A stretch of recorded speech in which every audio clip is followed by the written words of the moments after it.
Begin the current Daf Mesechtes Gitin Daf Nun Beis. Begin on the top of the Amud, where the Gemara continues with halacha. The next Mishnah, continuing the theme of the previous Mishnayos, all the way into the last parak regarding Tikkun Olam, which our Mishnah introduces another halacha that is a Tikkun Olam. Shis corresponds to Kazach and Cheskel, turn to Daf Chaim. Today's Daf. Something to discuss in today's Daf are Yisayimim Shesamchu Eitzel Balabais. If let's say there are orphans that just they became dependent on a certain person. So their father, before he passed away, he said, okay, you're going to be the caretaker of my orphans. That caretaker has to take off the tithes of the produce of these orphans that they don't eat tevel. The halacha, which is discussed at length, and it's a little bit tactical in the Gemara, we treat the estate, the assets of the orphans, as if it's hektish, and therefore, although regarding a regular person, the kinyan is with Mashiach, but by hektish, it's based on a pasuk, benasna kesef b'kamloi, that it's based on kinyan of kesef. The nechasim of the orphans have the same halachic status like that of hektish.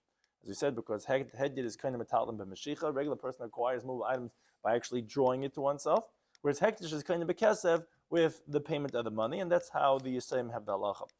And the shvuas apotropos is the oath that a caretaker has to take regarding that he didn't misappropriate any of the items of the orphans that he was taking care of. So begin the current Daf Nun Beis, top of the Amud. Yisayimim shesamchu eitzel balabais. You have orphans that were relying on a certain homeowner to do what he would say. As Rashi explains, it wasn't appointed to be an apotropos, not from the father who passed away, not from the courts. But even so, the Mishnah is telling us he has the halacha like an apotropos because the Maisa, the Yisayim rely on him. Or another case that actually no shemin l'mabin apotropos. Their father appointed this guy to be a caretaker. So either one of these cases, chayiv la'asa pay the same. He has to go ahead and take off the meisters from these children's and these orphans' payers to make sure that they eat tithes produce. Now, says the Mishnah further, apotropos shemineu avi yisayimim. You have a caretaker that the father of the orphans had appointed this guy to go ahead and be a caretaker of them. So when they become older, Yeshava, he has to swear to them that he doesn't have anything from their stuff that he held on to. But Minu Bezdin, if the courts appointed them, Lo Yeshava, they don't have to swear. Whereas Abishol, he says, exact opposite. And the Gemara is going to explain the reasoning of their machlekes. According to either opinion, it's ultimately as Tikkun Olam. But each one has a machlekes regarding which one is the one that would be the Tikkun Olam, and it's inversely related if it's that of the one who Bezdin appointed or it's the one that the father appointed. But be that as it may, going on to the halacha, the reisha, the Gemara says, you're telling me that the caretaker has to go ahead and separate the trumas and meisos for the yisayimim, but I mean, it seems to be contradicted. Because the Brisa says, quoting the pasuk in Bamidbar that says, "Kein terimu, so you shall take off truma, gam atem, also you." What's atem that you should? Of course, you're the one that's going to take off truma. What's atem? To tell you, no, it has to be you, v'lo shutfen. Meaning, you cannot have one partner take off truma on his friend's portion, the other partner without his awareness, and also atem v'lo has to be you and not the sharecropper. Meaning, if the sharecropper is going to do it for the portion of the owner, you cannot do it. And atem v'lo betrapen. And that's to be you and not the caretaker. So to atem you which Rashi explains this last sentence is actually explaining the reisha, meaning this that says you excludes someone who takes the truma from something that's not his, and all these cases we set up until now are cases that it's not his. Or another interpretation, Rashi says it's what's called zu be'in tzarich le'mazu katani, meaning, and I don't have to tell you when it's not his at all, you're not a partner, you're not a sharecropper, you're not a caretaker, zicha. Definitely you can't take over truma. But one thing is, you see that apotropos cannot separate the truma of those he's taking care of. So how could our Mishnah tell us that the sharecropper the caretaker has to go ahead and separate trumas? So Rav Chizdi says, Loi kasha, says not difficult. Why not? Kan, the halacha of our Mishnah is lahachel. He's doing it so that he could feed the orphans right away food to eat. So then he has to take off mice for them that they could eat. Kan, when do we say in the Brisa that he cannot do it? Is lohaniach. If he wants to leave over the grain in the storehouse until they become older, why do I need him to take off meiser when they'll become adults? They'll separate meiser. But Tanya, and this is what we learned in the Brisa. Habetrapin, term in the Ma'asrin, yes, the caretakers, they take off truma, they take off mice, like we said in the Mishnah. Says the Brisa, that's lahachal, only be giving them to eat. Okay, we can't have them eat something that's forbidden. But the Brisa that's saying there has to be you and not a caretaker is because who are you? Yes, you will have the rights of the children if they have to eat, but if not, it's not atem, and therefore, if it's to put away for a later point in time, then you have no right to go ahead and separate trumas and maisus. Now, once we said the Brisa continues and says, what else do the caretakers do? In other words, they sell for the needs of the orphans from their own estate. They're allowed to sell off behema, avadim, beshvachis, their animals, their slaves, their maidservants, batim, sodas, their karamim, homes, their fields, their vineyards, if it is lahachal, the same idea. Only if it's to feed them that they need money so that he's selling off part of the estate. But not to leave it over. Why not? So Rashi says either because it might get stolen, so with the money might get stolen, but if you have fields, that's not going to get stolen, or because what's called shvach beis avihan. Shvach beis avihan means it's the legacy, it's the estate, and it's beauty and it's honor for them to have, and you're selling it off. So we don't want you, if it's for them to eat, fine, but to leave over to like have investment that you're not allowed to sell. So to continue the brayso moichel lehen. And you could sell from their stuff, peiros, yenoi, shmonim, besoloses, fruits and wines and oils and flour. Again, if it's lahachal, if they need something to eat. But not to put over, to lay away the money to say we need investments for later on. No, that he has no rights. So to va'ishlan, he can make for them lulav, v'arava, v'sukkah, v'tzitzis. He can make for them, meaning he's going to buy for them the lulav and the arava and the sukkah and the tzitzis. Anything that has a set amount. What is that coming to include? Lasuya shayfer. It's coming to include shayfer, which is also a mitzvah item that has a set amount. And v'leichlem sefer teira, tefillin mezuzahs, he buys for them a sefer teira and a tefillin and mezuzahs. V'chodov v'shish lekitzer, and anything that has a set amount. That's also Megillah, which is also similar to those tashmishi kedusha that they need a Megillah. But v'ein poising aleim, but you don't set on the orphans tzedakah, because like Rashi explains, charity has no set amount. Because every single moment you have another guy coming, sticking out his hand to collect, comes out that their whole estate's going to be wiped out. So you don't make it upon them that they have to redeem the captives. And or any mitzvah thing that doesn't have a set amount, that's lasui tanchumi avelim, which to comfort the mourners, that's also like the people always are passing away and would deplete their resources. So those types of mitzvahs we don't impose upon the assets of the orphans. Now continues the Brisa. And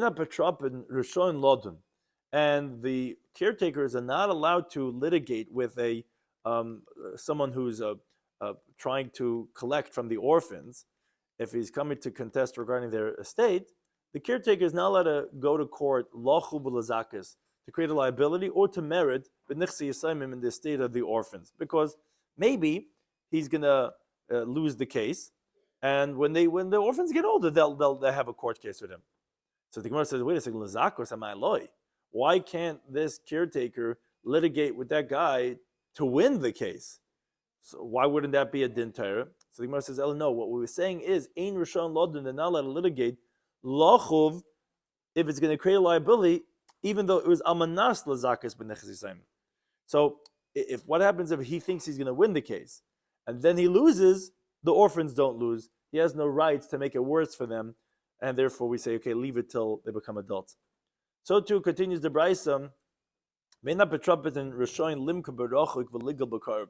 They have no rights, the caretaker, to sell faraway fields. Let's say the father had investments out in Texas, and he's like, you know what? Let's buy in Jersey, because what do we need all the way far out? He's not allowed to do that. Neither he can't say, this property your father has is really bleeding $50K a month. It's not worth it. Let's go ahead and buy a different property that will make $50K a month. He's not allowed to do that either. So my time, but why not? Seems to be a good thing the caretaker is doing. He says, no, the Dilma Mishtatfin, maybe the winds are going to blow and they're going to ruin the one that he's buying. In other words, he can't get involved and make it in this way of buying, selling what they have already and buying something else. So too, the Brisa says, he's not allowed to go ahead and sell fields to purchase slaves.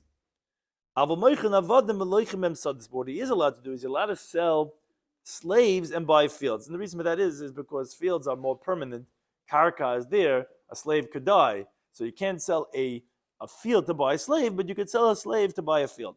He says, no, you can't even sell slaves to buy fields. My time, what's the reason? Again, similar type of thing. Maybe it's not going to be so smooth. Maybe someone's going to contest the field, and although you think you're doing a favor, it actually might make it worse.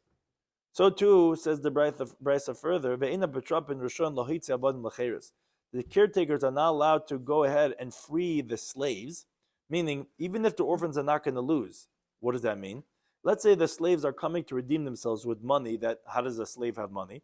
Other people gave them money on the condition that the orphans don't have any rights in it. Even so, says the Tanakama, the apotropos has no rights to free him because the body of the slave is not acquired to the caretaker to be able to free him. So he can't free him. What he could do is, he could sell the slave to others. And how could he sell the slave? Let's say if it's for the needs of the orphans, let's say they need to eat or they need to buy other fields. And then and others could go ahead, meaning those others, if they want to, they could go ahead and pay for the slave for him to be redeemed. And then, in other words, if let's say he has money, he gives it to someone else, the other person will buy him. And then he'll buy himself out from the slave, from that owner, and then he'll free him. That's how the Tanakama says. Rabbi Yoma says, no, I say that no, just like you're allowed to sell the slave as a caretaker to others, so too they're allowed to accept the money from the slave himself in the medium of a sale. The slave could give his own value and leave. The reason because the caretaker is kamaychar, it's like selling him to the slave himself. So it's not like you're freeing him, you're selling him to himself. You're allowed to sell him. So you don't have to go in this circuitous route. You could go straight to the slave and sell him.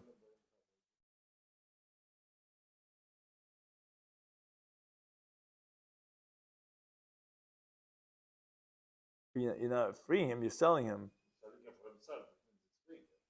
But yeah, but I'm saying, is that the Isser?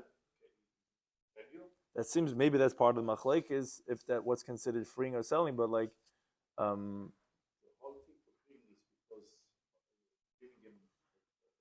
first of all, we have Machlek, if it's an Isser, if it's a Rishus. That's a machlekes tanoim if that's the case or not. Yeah, and I guess whatever the understanding, whatever the relevance would be, we find you could be meshacher and eved, right? If no, when can you and what would be the circumstance? Right. So whatever the circumstance it would be, even if he would be allowed to, here he wouldn't because he doesn't own the body. And the Rebbe says no, it's not a problem because he's selling him to himself. You're not freeing. You don't have to own the body of himself. You have the rights to sell him. Now continues the Brisa.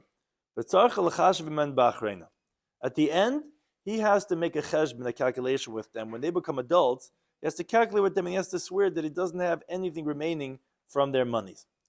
He says, no, he doesn't have to make this calculation, as we'll see in a moment. That was related to the halacha of our Mishnah of swearing to as a caretaker when it's over.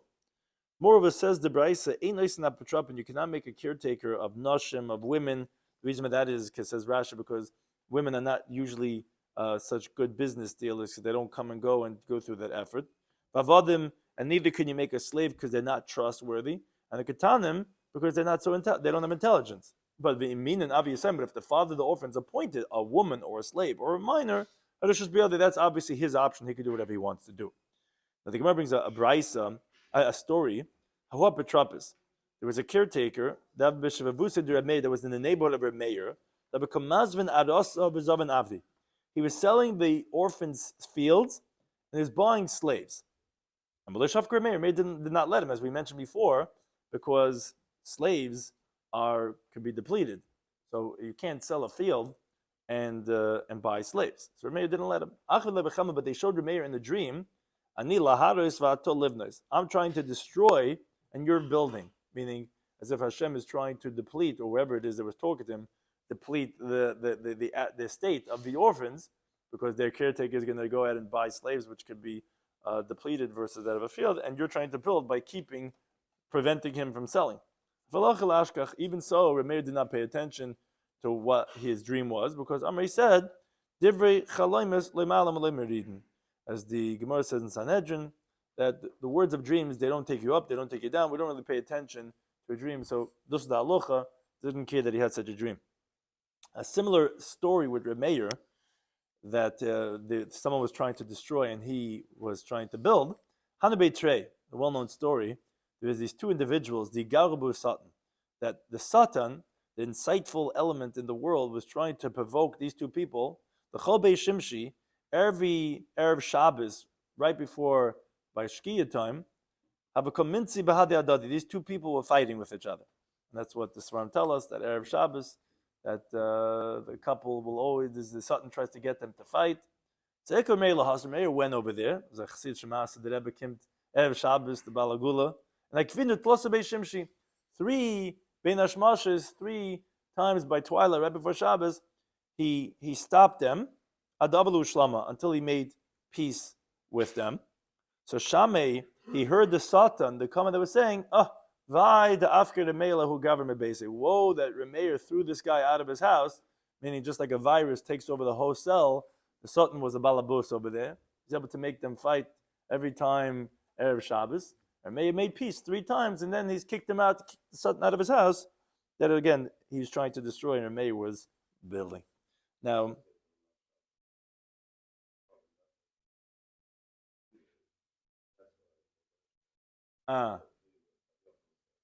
Anilas. But still Remeir was trying to build it, even though that he got it legally. So now, similar to the previous story that we mentioned before, Ahua Petrapis, there was a certain caretaker, David B'Shvavusid Rabbi Shimon Levi. He was in the neighborhood of Rabbi Shimon Levi. David Kamazvin Arab Bezabin Toire. He was selling land, and he was buying oxen. And Rabbi Shimon Levi wasn't telling him anything, wasn't stopping this caretaker. So says the Gemara, how is that possible, right? We said that you're not supposed to sell land and buy things like slaves. Why is oxen any different? Why didn't he stop him? Says the Gemara, because some of the Rabbi Yesi. So in the Brisa, also a famous teaching for the second half of his teaching. Rabbi Yesi says, he said, I never called my wife, and my ox. Why? It's actually meaning the first part is the famous one. This is an often quoted teaching. Said, I didn't call my wife, I called her my house, because all the needs of the house are done through her, and she's the primary element of the house. So he called her Basi. And also, he didn't call his ox my ox, he called it my field, because the ox is the primary element of the field. So therefore, yes, you're allowed to sell a field to buy an ox. Similar to the halacha, whoever's learning Daf Yomi halacha, the Mishnah Berurah is like, says you're allowed to sell a base medrash or whatever to buy svarim or pay for the students, because what's the point of having it if not for this? Like, you could have a field, but you don't have an ox working it. The whole tachlis of the field is to have the pages, and you need the ox to work it. So that's why you're allowed to sell the field to buy the oxen. Another story brings the Gemara, Hanu Yasme. There was this orphan, they, like we said, the halacha of the Mishnah, that she wasn't appointed a caretaker, but these orphans, they got close to this baba, to this elderly woman. So Havalu Tursu, so these orphans had these oxen. So Shakla Bezavinta Nahalayu, she sold it for them. She went to the market, this baby with a little purse. She goes, she sells the oxen for them. Okay. Now, as it always happens, the relatives, they don't do anything to help the orphans. The moment someone does something, the Rav steps in, everyone makes their dash. The relatives suddenly appear out of the woodwork, and they come from the Rav Nachman. Amrulay, they say to him, Ma'avit the Zavna, who made her the Apetraba? Who put her in charge? How could you do such a thing? Like, the only one who cares about them, taking care of them. Suddenly the relatives, they jump up. Well, who died and put her in control over here? Someone who he said to them, this is the halach of the Mishnah. Our Mishnah opened up saying is that even though he wasn't appointed, halacha considers him as the caretaker, so she has the rights to sell the oxen.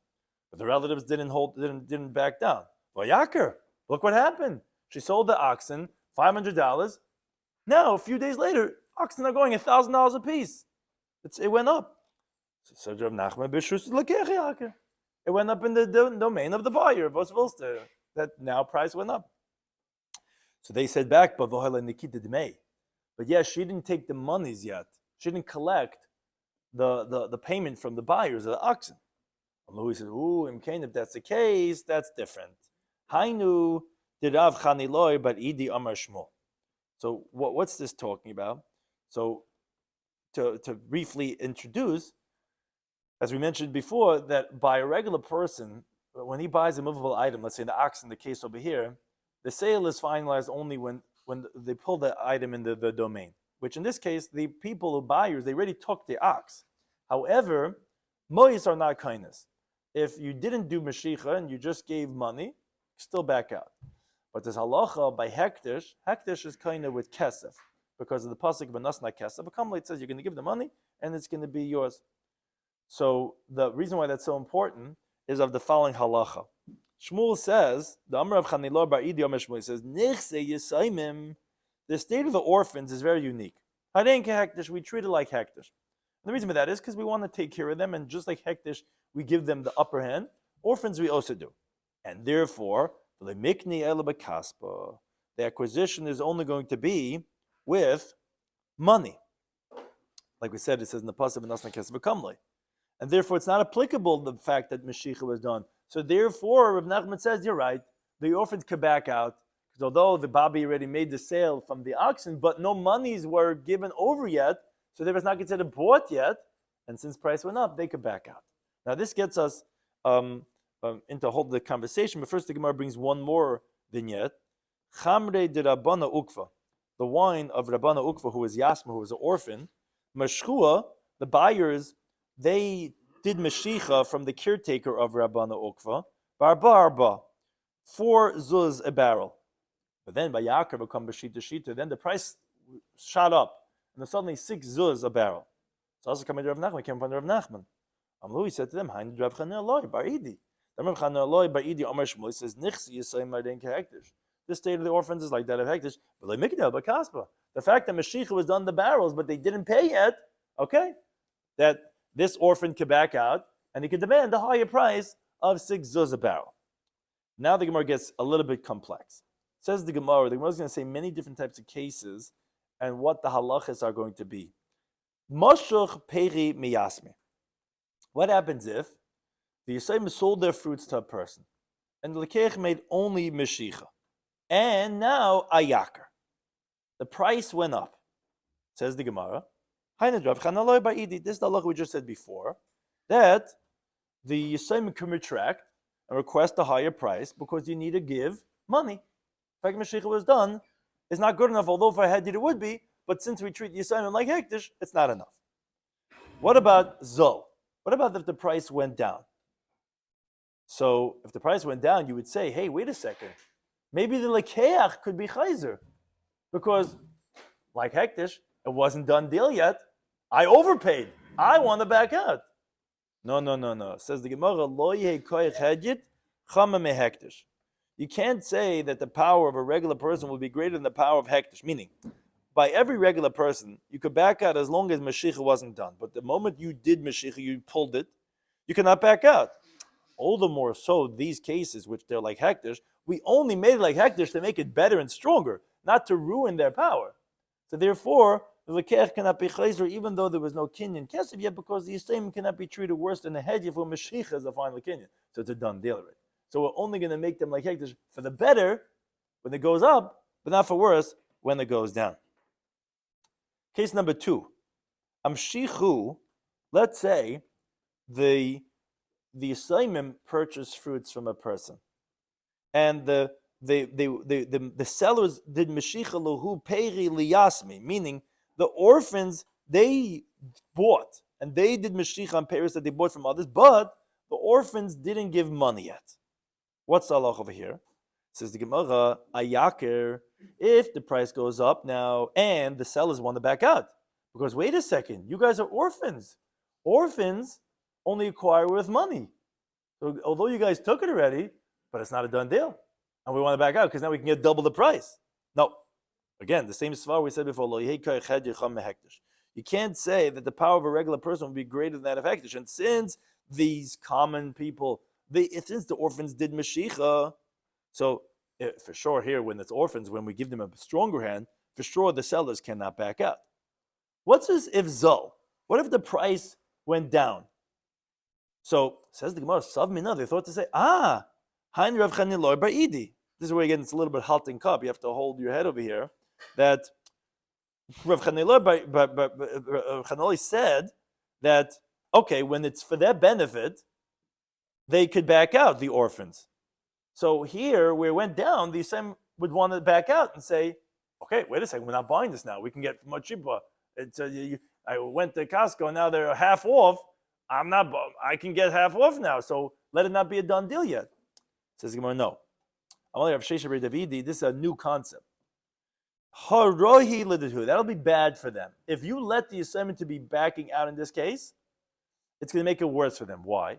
Because in the mitzvah it's going to happen that at times they're going to need fruits. But like the Yavlu, no one is going to give them the product of the Abazuz until they give money. A regular person, I'll give it to you. Because the moment you do Mashiach, it's a done deal. I don't give it, if it goes down, you still have to pay me the previous price. But if you're going to tell me that orphans have the opportunity even when they do Mashiach, and they say, I'll pay you in a week. And then suddenly the price stumbles, they can say, okay, I'm backing out. I'm giving it back to you. I'm going to rebuy it from you. So no, what do you mean? You bought it a few days ago. You know what? Next time you come, I'm not selling it to you until you pay me. So it's going to make it worse for them. That's the third concept that we mentioned. Therefore, they cannot back out in that case. Case number 3.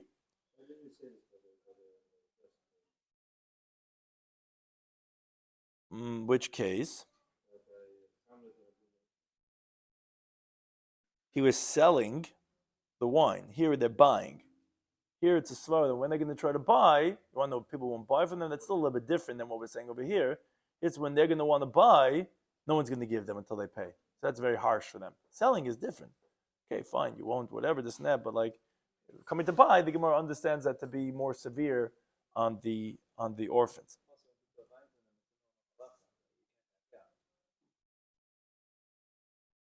Oh, you're saying like a mishapara? People stay away from it because of that.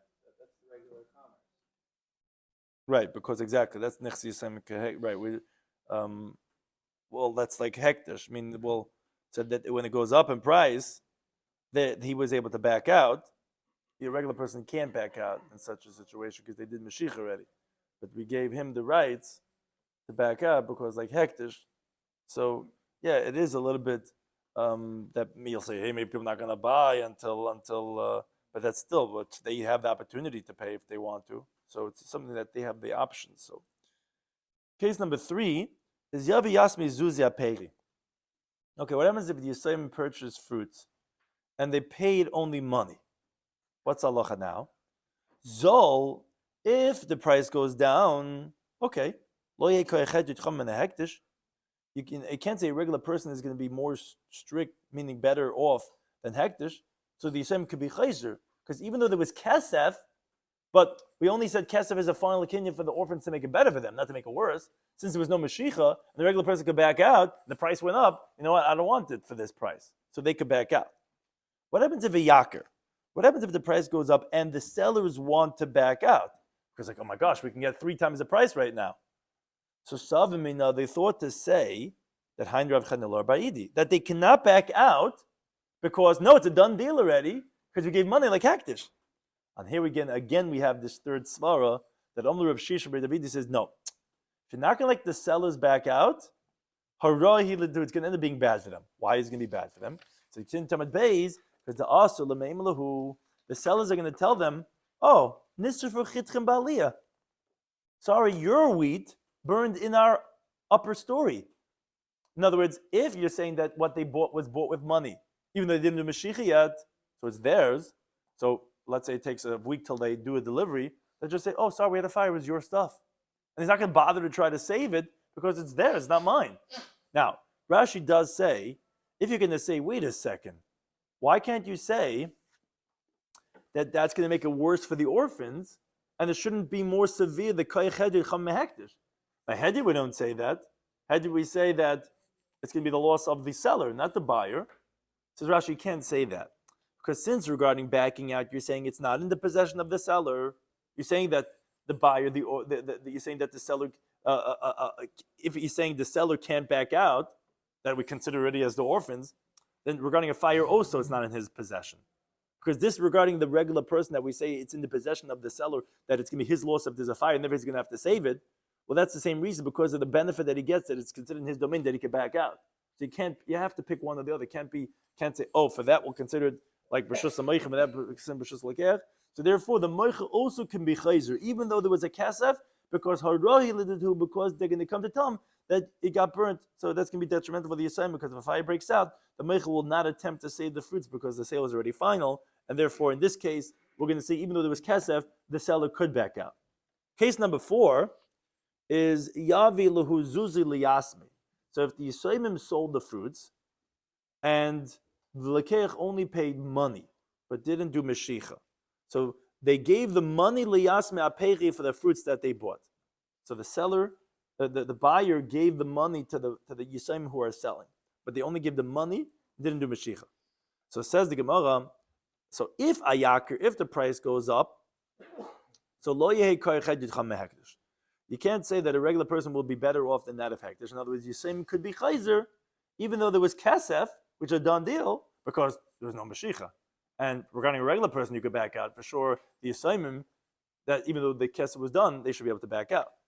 Zal, if the price goes down, so again, savmina, they thought to say hanid rav chanelor ba'idi, to say, oh, wait a second, that he already acquired it with money, and we shouldn't let the buyers to back out because a done deal, because money was given.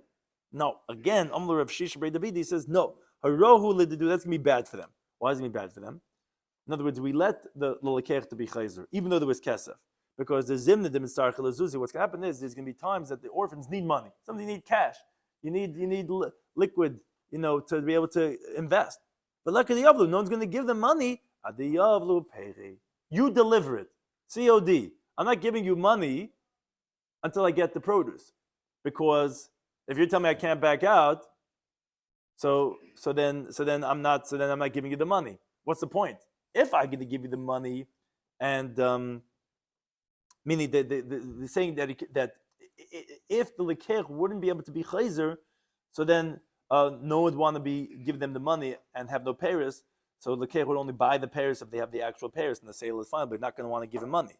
If I know, meaning if I'm stuck, if I give money and I'm stuck, so why would I want to give money? If I know I could back out, fine, I'll give you the money because I can back out anyway until I do the Mashiach. I'll give it to you because you need it right now. But if not, no, why would I give you the money and I don't have it yet? If it's not final and I can't back out, okay, I can back out. No problem, I'll give you the money. And the guy will be able to quickly have the money and use it what he needs it for.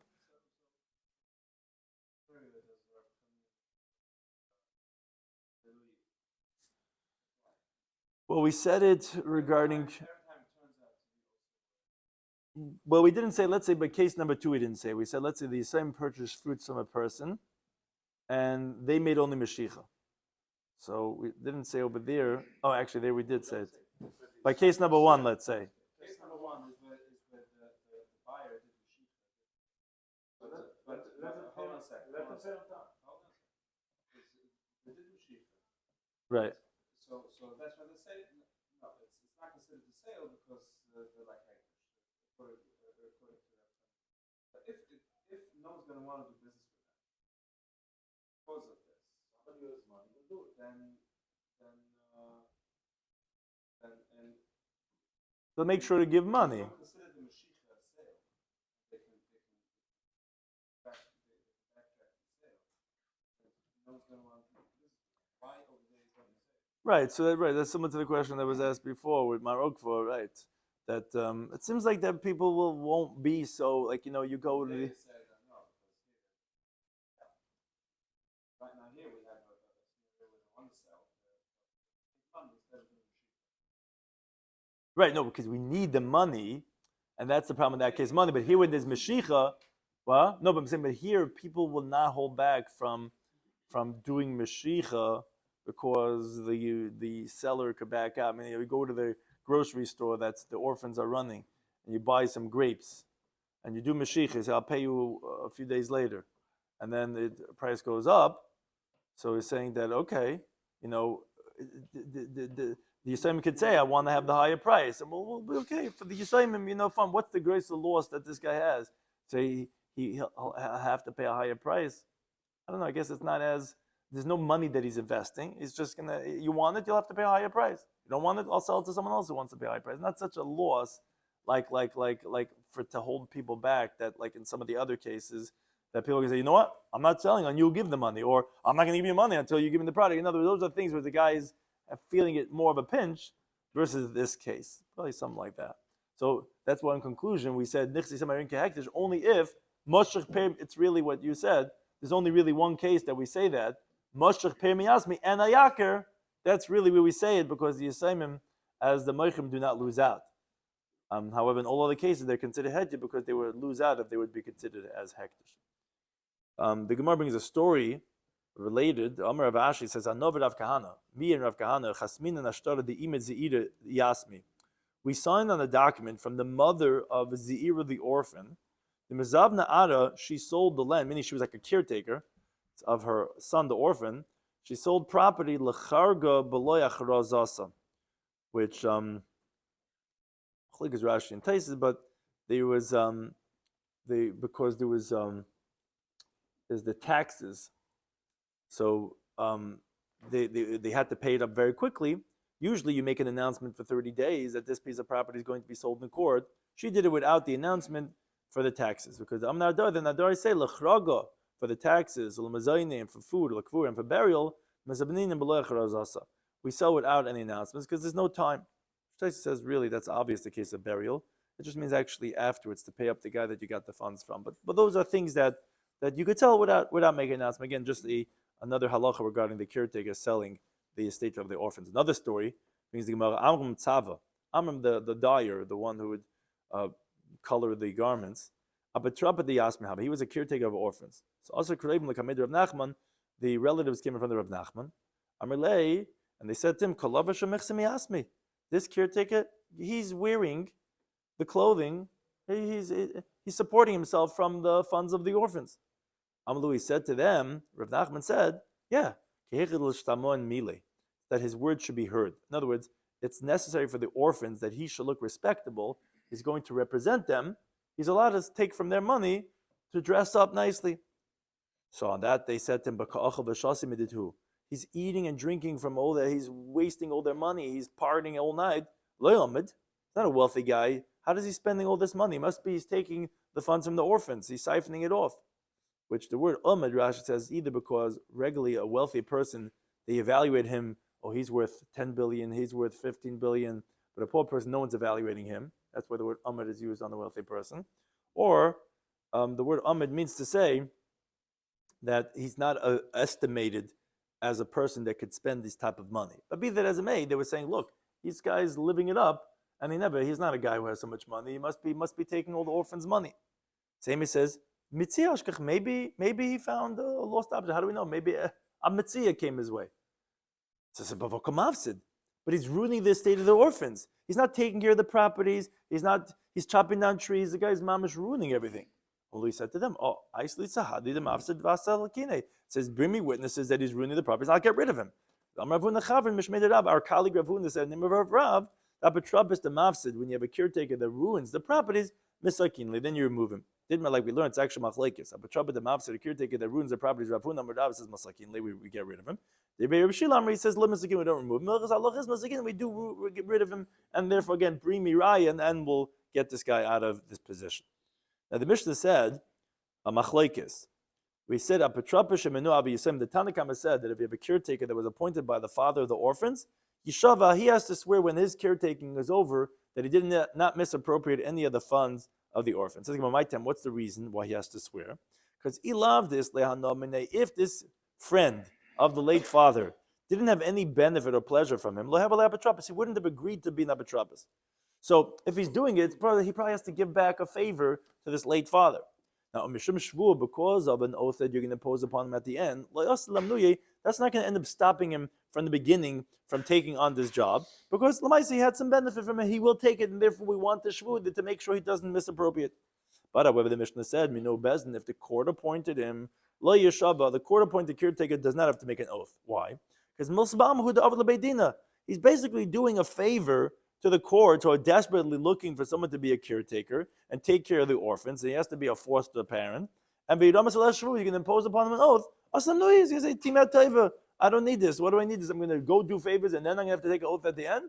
I'm not interested. And therefore, there we did not impose an oath. That's the Tanakhama. However, Abba Shol, he says the exact opposite. So the Gemara wants to know, my timer, what's the reason that Menu Best Nishava? Why does he hold the opposite? Why does the court-appointed caretaker has to take an oath? Says the Gemara, because by here no the kanafik kala, the inish mehemnehu, with that pleasure that word gets out what a faithful person he is, meaning to say, you heard, he's mamish, wow, what a tzaddik, he's mamish taking care of Yisraelim, the hasamach lebeidin, and not only that, the courts, the Rebbe, the Ruv, the Murid Asr, the Rashba, he appointed him. So b'shem shvu l'osam nui. No, that's not going to stop him. It's worth it for him that he hears such great reports that he'll do it. In contrast, if the father appointed him, you don't make him take an oath. Because okay, they were good friends. They didn't have such benefits from him. So if you're going to impose upon him an oath, he's going to say, you know what, I love you very much, dear friend, but to take an oath is not something that I'm really so invested in, and therefore we don't impose an oath on the father's friend. It says that the one who takes the oath is the court-appointed one, because he's the one that gets the gishmak. He's like, it's I was endorsed by Rabbi so-and-so, he made me the caretaker, and therefore even the oath won't throw him off. I tell you, learn the Brisa that Rabbi Yaakov says Zebazei Yishava. No, both have to swear. The court-appointed and the father-appointed caretaker. Malach is like him that yes, each one of them have to take an oath. Now, Tanur of Tachlifa Bamarava Kameder Bavo. Tachlifa Bamarava from the west, he said a Brisa, mother of Bavo, that Betrapish Emenoavi Yisaimim, the caretaker that the father appointed, Yeshava, he has to swear because he's getting paid for his job. So, like a Shem Sacher, when you watch for pay, you have to swear. So too here. So Amalei Rabbi said to him, "At Isis Kava, you're bringing a kava, which is a measurement. You're measuring out for him. In other words, well, where's the pay? Who said that every father's friend that agreed to be a caretaker is getting paid for this? That he has to take an oath." So Lema rather says, "No,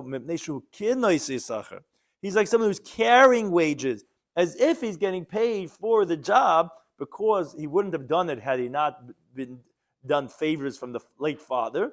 And therefore, it's like he's getting paid for this job, and therefore that's why he has to take an oath, like that opinion that holds that the father of the father appointed caretaker would have to take a shvuah. I think to any time.